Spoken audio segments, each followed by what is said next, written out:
Now we're on over here. I think we got it. Got a few people on already. Hi, guys. Hello. Be sure to jump in the comments and let us know you're here, so we know you're watching. Give us a thumbs up if the audio and video and everything's looking good for you. But yeah, we're back for another Tuesday chat. Yeah. Just want to jump on and talk with you guys, answer your questions, and just have a chat about what's been going on. Yeah, we've been having a lot of fun with our podcast, so that's actually been more fun than I think we both anticipated. Yeah. So just having regular people on, that's kind of the way we want to take it, and then obviously some informative stuff too. So. Yeah, and we just it's been fun to hear everybody's stories, and then like seeing stuff. Oh, Steve says we look and sound good. Got a rock on, so hopefully that's a good sign that everything's working right. But yeah, it's been sparking us to like want to try new things and learn new things, and so that's been exciting, and trying to get some projects in the works and stuff too. So it's we've been liking the podcast a lot. Hopefully you guys have been too. What have you guys thought of the podcasts if you've watched them? And do you have any questions about them? Yes, well, we got the audio has improved over the last few weeks. We snagged the DJI mics when we were out at CES. Ryan from Kilowatts was like, "Why do you not have this?" So we ended up going out and getting it while we were there, and it has been a big improvement. So thanks to Ryan. Yeah, which is kind of funny because we've always played with the directional mic. We have what is it, a Rode mic? Yeah. The video mic. I've never micro. been that. Oh, well, sometimes it's been good. But Yeah. I don't know. It's been good for some of our adventure videos and stuff, but in studio stuff it is not good for. So. No, not a great application for that. No. Oh, the UK. Well, thanks for jumping on, Dave. Wonder what time it is in the UK. I don't know. It's the right time. Well, we already have a question over here. So it says, how long did delivery take on the Rivian? I've been stuck on the last delivery step for 2 weeks, and I've already given my deposit. So, oh my gosh, it's been 6 months now. How long was it? Yeah, we have did we make a video on that where we broke that down? I'm sorry, I don't remember that. Yeah, I want to say it took longer than I thought because they sent us the steps. And of course, I immediately did them. And I'm like, it's been 10 minutes. Do I have it yet? Is it at our doorstep? I want to say it was 3 or 4 weeks from when that happened. That's what I remember. But we'd have to go back and look at some of the stuff. So, yeah, gosh, I can't believe it's already been that long. And then it happened really fast once they said they had a vehicle for you. So yeah, and it's like, it feels like the longest period of time ever, because every day you wake up and you're like, it's today the day that I'm going to find out when I'm going to get it. And so it's a tough stretch to wait for that. So yeah, but I do believe we have a video on that. I think so. But, so. Oh, Stephen St. Peter would love to. Okay, from Buckport, Maine. Yeah, no, we are actually looking for people. So shoot us like a message or whatever so we can get in contact with you, because we definitely need people to go on the podcast. This week is actually going to be a little bit different, and it's going to be just the two of us chatting, which at first we were like, this is just going to be awkward and stupid and nobody's going to want to listen to this. And then we got into the conversation. And it might still be. Yeah, it might still be. You guys might hate it, but we had a lot of fun chatting together on the podcast. So we're excited for that one. And we're just talking about the state of charge currently. And of charging. Yes. Not to be confused with Tom Logney's channel. Yeah. State of DC fast charging. Yeah, the current state and kind of how it's changed. Okay. Any ideas when the Rivian is hitting Australia? Ooh, I wish we had intel on when the Rivian will be hitting Australia. Yeah, we have zero insight into Rivian stuff. And like a lot of people, our guide was nice, but I don't feel like our guide was like super into it. Like people get like gifts from their guides and stuff, and like we get nothing. So we have. Which I don't need a gift, but no, but. We didn't feel like... Felt like it was a process to get through, and yeah. Which is what it is. It was still a good process. I'm not going to complain about it. Yeah, or that person. Yeah, no, it was fine. It was just after the fact, seeing all these other people with these guides that are super engaged and stuff. We're like, that was not our guide. Yeah, so, but okay, more questions already. So, use Model X or new Model Y for very occasional towing. I want an R1T or an R1S, but the price is just a lot to spend. It is. Plus, no supercharging access is a deal breaker. Yeah, can be a deal breaker for a lot of people. I mean, I would say the Y just because it's a little bit bigger, or not the Y, the X because it's a bigger vehicle. I don't know. What would you say? Well, it depends what you're looking for. In my opinion, if you are going to take advantage of the supercharger network and you want to move on very fast, I would assume the Model Y is going to be better suited for that. If you're looking for the comparable price tag, I'm not 100% sure on all that. I have not looked at used Model X's or used Model Ys, but yeah, they have different cell chemistry, and so I believe the Model Y charges a little bit faster if you hit a version 3 supercharger. So, and then if you want extra space, yes, it would be the Model X. Yes. I don't think it's crazy amount extra or anything like that, but it is more space. And yeah, that would be my thought process through it. If you're wanting to go a longer distance, my guess would be the Model X as well for towing. Yeah. But once again, it also depends how old that Model X is and how much range it has and all that stuff. Yeah, so. Because we were actually crunching numbers again just today because we were like, man, do we need to go back to the supercharging network? So we were crunching numbers, and even with a super efficient trailer, the Model X would have gone 120 miles, on a single charge. Is that what we figured out? Today? Yeah. No, that was Model S. Oh, that was the S, right? Yeah. That was the S, which was sparked off of our last podcast. So if you haven't watched that, go back and watch it. That was with Andy. And it was honestly farther than that. Yes, so. Yeah. But that's all based upon, just like what I think it would do. Yeah. And based upon Andy's information that he gave us on that podcast. So I'm not really 100% sure if that's what it would be, but So just rough idea.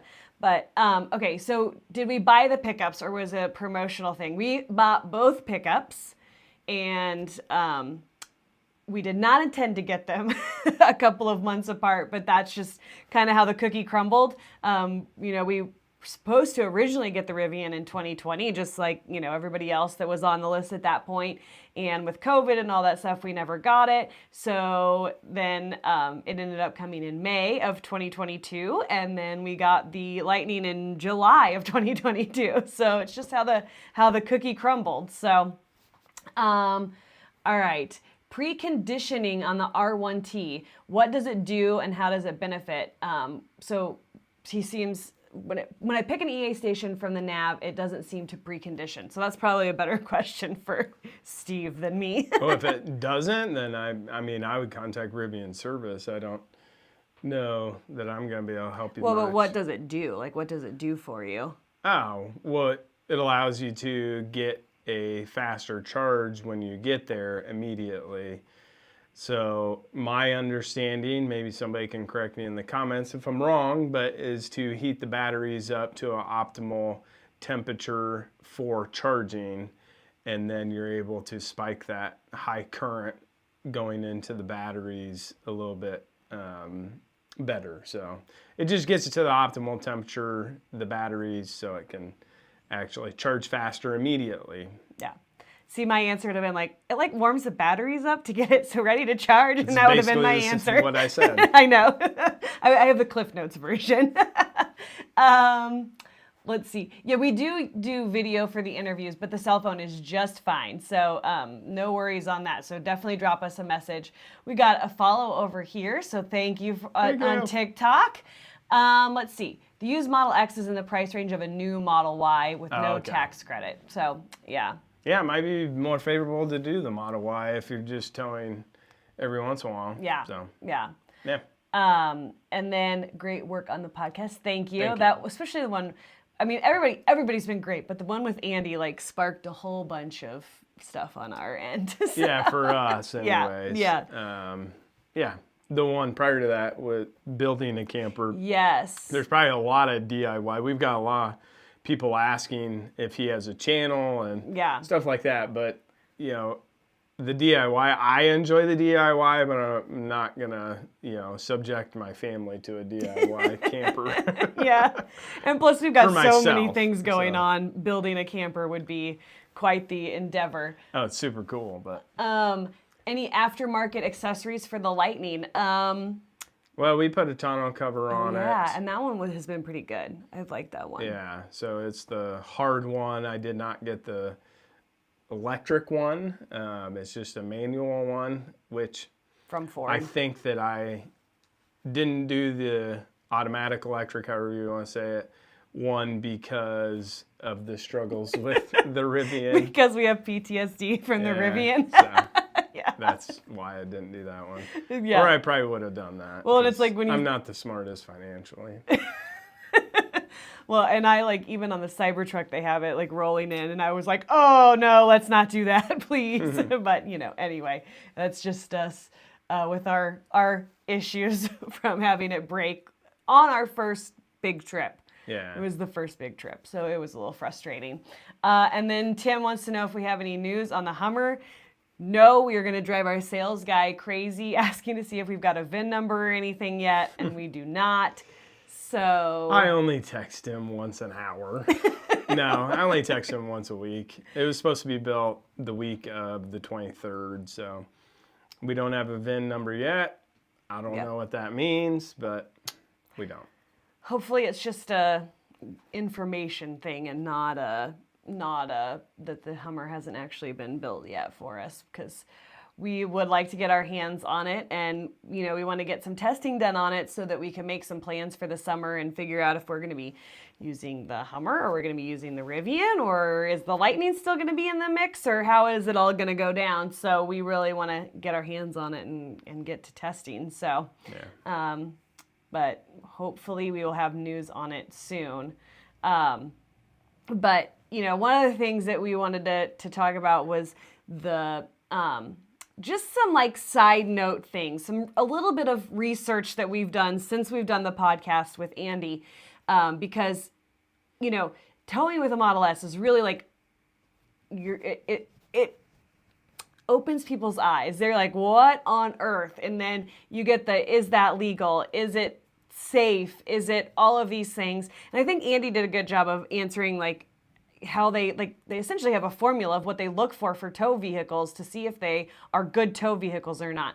The wheelbase, the I think like how tall the vehicle was, like all kinds of things that they were looking at.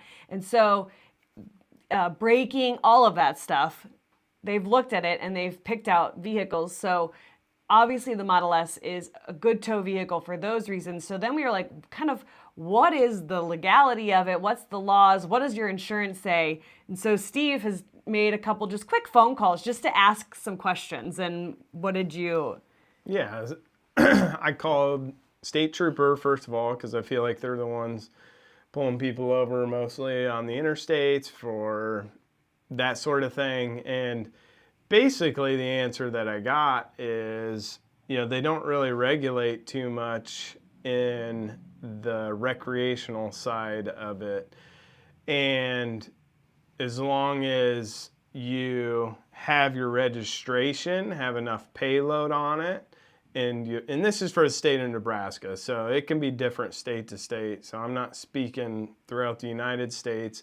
I will make some calls and talk to other states, some more stringent states on what you need for licenses and stuff. Texas, off the top of my head, I can think of one. I'll call and ask them, but didn't have time today. But anyways, they were saying that as long as your registration reflected the payload, and if your camper has a separate registration that reflects all the payload, cargo that it can carry, then you're good. That's all they look for in that. And so then it kind of boils down to, insurance. And so I called the insurance company, talked to them about it. And from the answers that I got with insurance was they wouldn't cover it, potentially wouldn't cover it if the camper caused or trailer caused some sort of damage to the car. But let's say you rear-ended somebody with it behind you, they would cover that. So it was kind of an interesting conversation. And so kind of how I took that, whether people, see it my way or not, is that when Andy builds these hitches, as long as it's safe to carry that load and distributes that weight throughout the car properly, then it's all within the limits of that. And so it's very interesting to me because I assumed, to be honest, that it would have been illegal or something along that line. It's not illegal because I don't think Andy would have done anything illegal, but just like there was something there that, could. Well, you hear the stories all the time of don't tow something that's too big, Which is still the case. I'm not suggesting doing any of it. No, but it's interesting to figure out all of the details behind it. So, so make a few more phone calls and see how that all goes. But definitely interesting because I do think that a lot of times people just think that you have to have the biggest truck ever to be able to tow appropriately. And, especially since we've started towing with EVs, we've figured out that that is not necessarily the case, that these trucks are handling our trailer. I mean, we towed this Airstream with our F350, and the Rivian in particular handles it just as well as the F350 did. So, doesn't necessarily have to be these big giant trucks to tow something well. So it's... Yeah, the only other test I would be interested in would be comparing some of these vehicles' braking tests to like a half-ton, three-quarter-ton, or one-ton truck. I would be very interested in that, knowing like the stopping power, the maneuverability of it. Because, these three-quarter-ton and one-ton trucks are huge. They're massive. They weigh a lot. They're off the ground a lot. So maneuverability, I don't think, is going to be any better in those trucks versus, a Tesla or a Rivian. And then also your braking, that's the only thing I don't know. I'm not an expert in that and don't pretend to be. But I want to believe that the Rivian or a Tesla actually would stop sooner because of regenerative braking, but I don't know the answer to that, and that would be one of the tests I wouldn't mind doing, to be honest. Yeah, and also because it is about safety. Yeah, it is about safety, and so knowing that the modifications that you do make to your truck, whether it's an EV or a gas vehicle or whatever, if you do make modifications to a truck that would make it better and safer for towing, that it does, that's fine, that's good. You should do that, and so if it makes it more stable to tow the camper that you have, you should do those things. But so did we get the software update / improved range on the Rivian? No. I feel like we're behind on all of the updates. Yeah, we don't have the lightning one either. Yeah, the one where people are watching YouTube and we're like, we just want to watch YouTube in our truck. Come on now. So we were waiting for all of our updates to come through. So yeah, I don't know why. Maybe they do it by area or something, and we're just out in the middle of nowhere, so they don't send us any. It's always been random with all that. I know, it has. And Steven shared the podcast and stuff to his members, so thank you for sharing it. Thank you love very much. Sharing because we want to get out there to as many people as possible to have them join in with us and invite them on the journey and help them learn too, and from our mistakes and from our talking to other people and all of that stuff. So yeah, the other thing that got sparked in that last podcast was about aerodynamics of the trailer, and obviously that trailer is fairly aerodynamic, but tweaking things here and there. Andy stated that he reduced his not watt hours per mile, his, oh darn it, now I'm drawing a blank. Anyways, he reduced it close to 20%. Yeah. So it's super interesting. Per mile, right? Yeah, whatever. Yeah. And so they, which is very interesting, just modifying wheels, taking some of the bigger things off of his camper, putting a shorter bumper on his, shrinking the propane tank down from 30 pounds to 20 pounds. Yeah. So that might be something of interest to us, putting different rims and tires on his. Yeah. I would start with the easiest things and kind of see how much those modifications decreased, how much consumption that you used. But I think that would be super interesting, just trying to maximize that as much as possible. I'm sure you could do some wild and crazy stuff and really get it down, but not too interested in that. I still go back to, I want to keep the camper for the most part the same, and I want to use it when I get there the way I want to use it. So. Yeah, excuse me. We just we want to make some changes to it, but we just want to still be comfortable when we get there, because one of the big ones is take the air conditioners off the top. Well, that ain't happening. Here in Nebraska, where it's humid and 100 degrees when we are camping, no, we're not going to take the air conditioners off. So, the future of trailers and aerodynamics and weight, and really, in all honesty, and all of the things that we've figured out with towing with an EV especially, is that the aerodynamics is just such a big factor. We've towed trailers that are close to the same weight, but different aerodynamics, and one is far less efficient than the other one is. So I think aerodynamics is just way more important than you think, even down to the wheels that are on your truck. So that's another thing that we may try to attempt to do, is just see what we're doing. So what we can squeak out of it. Do you plan on doing some of the trails in the San Juans next summer? To be honest, our summer is up in the air. We have a big idea that we are trying to work out.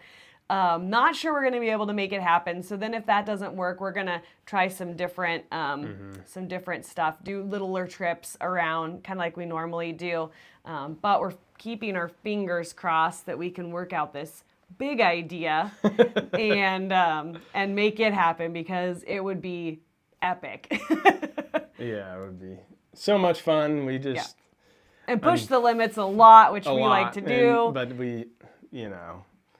we have lots of things going on in our life, so that's kind of that's our holdback. But if this was all that we did, we would be doing that in a heartbeat, because this is something so exciting. Anyways, stop teasing you, because you can't say anything. We don't want to. But one fun thing, I guess, is we think that we possibly are going to be speaking at the Airstream International Rally. We don't have official word yet. Putting the cart before the horse. Okay. We are hoping that we are going to be speaking there. So we have been in contact with them and talking to them a little bit about it. So we're trying to get all those details worked out, because we'll go do some EV towing stuff there. So that would be super fun. Yeah, that would be, I would love it if we were able to do that. Yeah. So we're just really wanting to get out there more and share our story more and help people figure it out, because there's so many. How many trucks are coming in between the next 2 years? The Cybertruck, the Silverado, what else? I can't even keep up with it anymore. Sierra. The Sierra, the supposedly the Ram, but we'll see if they get that out. No, that's 26. Oh, 26? I thought they were saying 25. No. So, no, okay. So, it's... Which, will be later. There's going to be a lot more people towing with EVs, so we want to help get that information out there and help people figure it out. So, no one apart from Tesla seem to think aerodynamics are important. It doesn't seem like it, because a lot of the cars that are coming out in the trucks are, the Hummer EV, anyone? There is no aerodynamics to that thing. But that being said, that could potentially help maintain your range while you're towing. We will see when we get it and get to test it out. So, Yeah, it's just starting off being really inefficient. And so it'll be interesting. Yes. But then it boils down to, just like I keep going back to Andy, but talking about this is just a conversation. It's our messages weren't coming over here. The That's inefficiencies, the inefficiencies of the. What was I saying with that? Sorry. I'm sorry. I interrupted you because I saw that. I was like, nobody's saying anything on TikTok, but it was because it wasn't going up. So, but I don't remember. Anyway, sorry. The inefficiencies of the vehicle potentially can just stack on top of the inefficiencies of the trailer. And so, the other side of it is too, I know what I was going to say, is the battery size. So it's wonderful and great to have a giant battery, but that means your charger is that much longer. And if you got a campground hop, which means you go to one campground, stay the night and charge. Well, if you're in the Hummer EV with the 213 kilowatt hour battery pack, that can take a day to charge, close to a day, which in the Rivian or the Lightning is, maybe 12 to 14 hours if my math is correct there. So there's a huge difference with that. So it's, and then even at the DC fast charge, it's going to take you a lot longer in that Hummer to charge that. So Jeremy was saying by summer he meant during the Charged Rally. And yes, we are going to do some trail rides at the Charged Rally. So we do want to, it'll probably be like potentially like Friday morning, we're thinking. We'll go out and do some trail rides and stuff before the majority of people were to come in. And then maybe even on Saturday if we have enough time to squeeze one in. But yeah, we are going to do some trail rides in there. So, okay, he was saying a DIY EV build then when we were talking about the campers, because he built a beautiful car that you should all go check out on TikTok. Yeah, it's an EV. He converted it. Oh, that challenge? Yeah, no. It's a Corvair. Oh, Corvair? Cool. Yeah. So, sorry, I'm trying to get through all these because we have to get off and get our son to soccer in 2 minutes. But should I sell my Ford F-150 for a Rivian R1T? That's from Tesla Model 6, and you are a Tesla person, so yes, you should get the R1T. If you are coming from EVs, the Rivian is a smoother choice, I feel like. Smoother? Well, an easier transition from Tesla to Rivian. Yes, but not the smoother. Lightning is very smooth. I always say smooth. Beautiful ride. Yes. And quiet and roomy. It is. But the transition from a Tesla to a Rivian, the Tesla to the Ford, it's like going back to a gas vehicle. With that aspect of it. We love our Rivian. It is just such a cool truck in so many ways. 20% increase in miles per kilowatt is huge.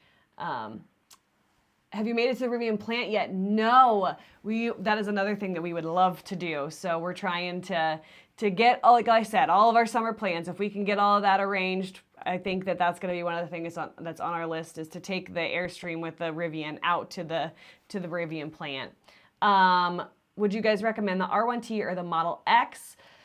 If you're a family, Model X is going to give you more room inside the vehicle as far as like creature comfort type room, especially if you have a dog, put them in the back. But if you're more like gear and stuff like that, then the Rivian is going to give you more room. So just kind of depends a little bit on how you use the vehicle. And the Model X is going to be way bigger inside. So if you want inside space, you gotta get the Model X. And if you road trip, Model X. If you're towing, if you could tow both of them, that's kind of a hard thing. It's probably pretty only comparable. Only need space for 4 people. So then, really look for the features of like, do you want to take it off road? Do you like having a truck bed? That kind of a thing. Yeah.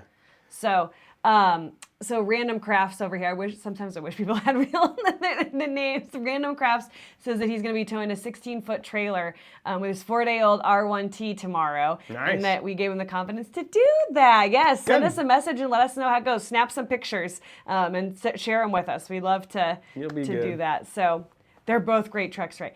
Tim, yes, we cannot give a straight answer on which truck is better. Wonder how far per charge you'll get. You should let us know that too, since you have a smaller trailer. We'd be interested to see the Random Crafts. So let us know how far you do get on the charge, because we'll We like to see that information. Yeah, We're nerds. If it's tall and it's boxy, it could be interesting. Yeah. But you'll get there. Don't worry. So, okay, well, now it's 5:46. These Tuesday chats have to be short for us because we have soccer. But thank you so much for jumping on. If you have other questions you want us to answer, we will jump on again next week at the same time. So drop those in the comments so that we can answer your questions for you. And yeah, we love having you guys on and love chatting, and we'll see you guys next week. Thanks, guys.